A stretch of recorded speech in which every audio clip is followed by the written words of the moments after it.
হৃদয়ারণ্যেও যে তটিনী, পর্ব 12। লিখেছেন অনিদ্রিতা আখি। উমাইর তটিনীকে কাঁধে করে নিয়ে তার ক্যান্ডেস্টাইন হ্যাভেন, গোপন ও রহস্যময় আশ্রয়স্থলে প্রবেশ করে। আর তার পিছে পিছে আসে 20 কি 22টা বডিগার্ড, যাদের মধ্যে কিছু ক্যান্ডেস্টাইন হ্যাভেন এর দেহরক্ষী আর বাকিগুলো উমাইরের সাথে থাকা দেহরক্ষী।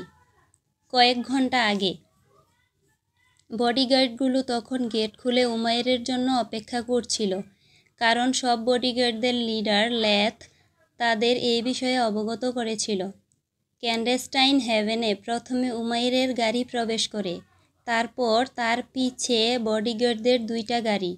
উমাইর এর গাড়ি প্রবেশ করার সাথে সাথে তটিনীকে খোঁজা বডিগার্ডগুলো দ্রুত উমাইরের সামনে এসে মাথা নত করে দাঁড়িয়ে পড়ে।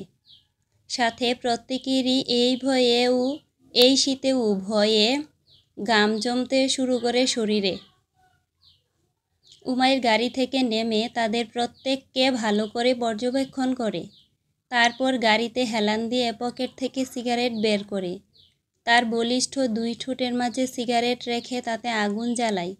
উমাইর 2 আঙ্গুলের মাঝে সিগারেট নিয়ে বাইরে ধোঁয়া বের করে কুয়াশাচ্ছন্ন আকাশের দিকে তাকিয়ে গাম্ভীর্যপূর্ণ এক শীতল কণ্ঠে বলে, সে পালিয়েছে, তাই তো? বডিগার্ডদের মধ্যে একজন পকেট থেকে রুমাল বের করে তারপর কপালের বিন্দু বিন্দু ঘাম মুছে নেয়। শুকনো এক ঢুক গিলে সে জিভ দিয়ে ঠোঁটকে ভিজিয়ে নেয়, তারপর রিনরিনে উচ্চারণ করে, জি স্যার। তারপর অনেক কষ্টে সাহস জুগিয়ে তটিনীর পালানোর বর্ণনা দিল, যে তাদের এক দেহরক্ষীকে আহত করে তাদের বোকা বানিয়ে কিভাবে পালিয়েছে। উমাইর সেই একইভাবে সিগারেট খাওয়ায় মগ্ন। তাদের এমন কথা শুনে উমাইরের মাঝে কোনো রাগ বা আশ্চর্যের কিছুই দেখা গেল না, কারণ উমাইর তো এসব আগে থেকেই তার ল্যাপটপে দেখে নিয়েছে। উমাইর যখন এখানে আসার জন্য অফিস থেকে বের হয়ে গাড়িতে বসে, তখন সে তার ল্যাপটপ অন করে ক্যান্ডেস্টাইন হ্যাভেনের হিডেন ক্যামেরার মাধ্যমে সবই দেখেছে। কারণ এই বাড়ির প্রত্যেক কোণে কোণে হিডেন ক্যামেরা লাগানো আছে। সে প্রতিদিন তটিনীর কাজকর্ম দেখে। উমাইর তটিনীর পালানোর পর তখন সে একটু বাঁকা হেসে হুস্কি বয়সে বলে, কাইসার উমাইর তাগির বউ বলে কথা, সাহস আর বুদ্ধি তো থাকবেই। সে ইচ্ছা করলে তটিনীকে তখনই ধরতে পারত, যখন সে সেই বডিগার্ডকে আঘাত করে। কিন্তু সে দেখতে চেয়েছিল যে সে পালাতে পারে কিনা। কিন্তু সে পালিয়ে দেখিয়েছে। উমাইর তাও চুপ ছিল, কারণ সে জানে তটিনী কখনোই এই ক্যান্ডেস্টাইন হ্যাভেনের এরিয়া থেকে বের হতে পারবে না। সে গোলকধাঁধায় পড়ে যাবে, হয়েছেও তাই। উমাইর তটিনীকে তার সেই বন্দি রুমে নিয়ে গেল না। তটিনীকে এবার তার রুমে নিয়ে গেল। নিয়ে যেই বেডের উপর ছুঁড়ে ফেলল, এমনভাবে ফেলল যেন এতক্ষণ ময়লার স্তূপ কাঁধে করে নিয়ে আসছিল। তটিনীকে বেডের উপর ফেলার পর হুম এর ম্যাট্রেসে থাকার জন্য না লাগলেও ডান হাতের কবজিতে মোচড় লাগল। সে দ্রুত উঠে বসে উমাইরের দিকে অগ্নিচক্ষু নিক্ষেপ করল, যেন এই চক্ষু দিয়ে উমাইরকে জ্বালিয়ে ভস্ম করে দিতে চায়। তটিনী উঠে উমাইরের সামনে দাঁড়ায়, অগ্নিচক্ষু নিক্ষেপ করেই বাঘিনীর মতো গর্জন দিয়ে বলল, আমাকে এইভাবে কতদিন আটকিয়ে রাখবেন? আমি একদিন ঠিকই এখান থেকে বের হয়ে যাব। আজকে তো শুধু একজনকে আঘাত করেছি, তারপর খুন করার প্রয়োজন হলেও আমি সেটাই করব, তবু আমি এখান থেকে বের হব।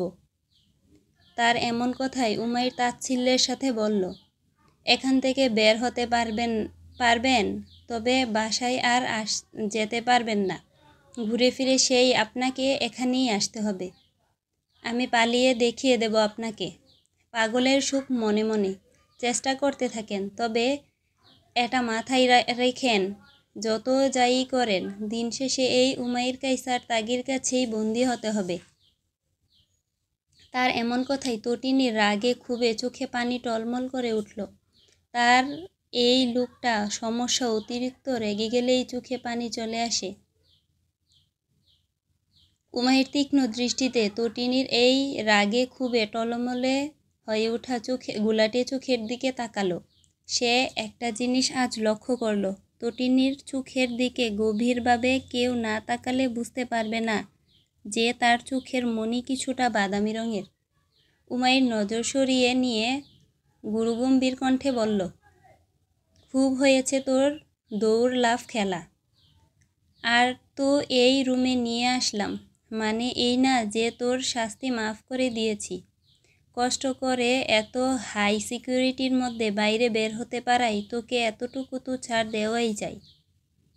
শেষের কথাটুকু কিছুটা রসাত্মক করে বলল।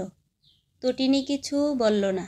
এটা দেখে উমাইর তটিনীর দিকে এগিয়ে গেল, কিন্তু তটিনী এক পাও নড়ল না, সেইভাবেই দাঁড়িয়ে থাকলো।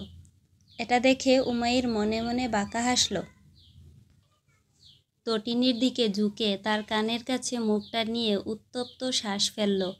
নিমিষেই তটিনীর গায়ে কাঁটা দিয়ে উঠল। উমাইর হাসকি কণ্ঠে ফিসফিস করে বলল, আর আমাদের বিয়ে হলেও তো বাসর হয়নি, এবার না হয় তাও হয়ে যাবে কি? তার কথা সম্পূর্ণ করতে না দিয়ে তটিনী তার আগেই বাম হাত দিয়ে উমাইরের ডান গালে কষিয়ে এক থাপ্পড় মেরে বসল। তটিনীর থাপ্পড় মারার সাথে সাথে উমাইরের চোখ বন্ধ করে নিল। রাগে কিছু মুহূর্তের জন্য কিংকর্তব্যবিমূঢ় হয়ে পড়ল। তার চোয়াল শক্ত হয়ে উঠল। হাতের মুষ্টি এমনভাবে আটসাঁট হলো যেন এক মুহূর্তেই সব কিছু চূর্ণ বিচূর্ণ করে ফেলবে। চোখে যেন দাবানলের মতো আগুন জ্বলে উঠল। কিছু মুহূর্তের জন্য স্থির হয়ে দাঁড়িয়ে থাকল, যেন নিজেকে সামলানোর বৃথা চেষ্টা করছে। উমাইরের ভেতরের ক্রোধকে দমন করার চেষ্টা করছিল, কিন্তু পারল না। যখন সে তাকালো তখন সেই চোখের দিকে তাকিয়ে যে কেউ বুঝতে পারবে এই রাগ কিছু মুহূর্তের জন্য পাহাড় ধসিয়ে দিতে সক্ষম হবে। তটিনীর সহ্যের সীমা অতিক্রম করে ফেলেছে। উমাইরের ক্রোধান্বিত অগ্নিচক্ষে প্রগাঢ়ভাবে দৃষ্টি নিক্ষেপ করল। ক্রোধী কণ্ঠে তটিনী রাগে কাঁপতে কাঁপতে বলল, আমি মানি না এই বিয়ে, আর না তো আপনার মতো অমানুষকে স্বামী হিসেবে। বুঝতে পেরেছেন আপনি? কোনো খুনি আমার স্বামী হতে পারে না। আমি বাড়ি যাব। আমাকে আপনি আজকেই এই জঙ্গল থেকে বের করে নিয়ে যাবেন। আমি কোনো পশু পাখি না যে এভাবে আটকিয়ে রাখবেন। তটিনী রুম থেকে চলে যাওয়ার জন্য যেই বের হতে যাবে, তার আগেই উমাইর একইভাবে দাঁড়িয়ে তার বাম হাতে চেপে ধরল। তটিনী চকিতে পিছে তার দিকে ঘুরে তাকালো। দৃষ্টিগোচর হলো উমাইরের ক্রোধান্বিত মুখাবয়ব। তার সারা অঙ্গ কেঁপে উঠল। সমস্ত সাহস, ক্রোধ প্রদীপের আলোর মতো এক হাওয়ায় নিভে যাওয়ার মতো নিভে গেল। আর জগতের সমস্ত শঙ্কা এসে ভর করল বক্ষস্থলে। উমাইরের কালোমণির চোখ দুটো রক্তবর্ণ ধারণ করেছে। শক্ত চোয়ালদ্বয়ের মৃদু কম্পন স্পষ্ট দৃশ্যমান। সে রাগের বশে কী করে ফেলেছে ভেবেই তটিনীর সারা শরীর থরথরিয়ে কেঁপে উঠল। কিন্তু যতক্ষণ নিজের ভুল বুঝতে পারল ততক্ষণে অনেক দেরি হয়ে গেছে। সেই কায়সার উমাইর ত্যাগের সাথে চোখ তুলে কেউ তাকিয়ে কথা বলতে পারে না, আর তাকে থাপ্পড়। সে কোনো দিন তার বাবা মা বা দাদার হাতে মজা করেও কখনো চড় থাপ্পড় খেয়েছে কি মনে পড়ছে না। আর 2 দিনের এক মেয়ে তার গালে থাপ্পড় মারল। সে তো এই কথাটা তখন এমনি তটিনীকে রাগ করে বলেছিল, তাই বলে থাপ্পড়? নাক উঁচু রাগী উমাইর কি তা কখনো হজম করতে পারবে? কখনোই পারবে না। উমাইর তটিনীকে হ্যাঁচকা টানে নিজের কাছে আনল।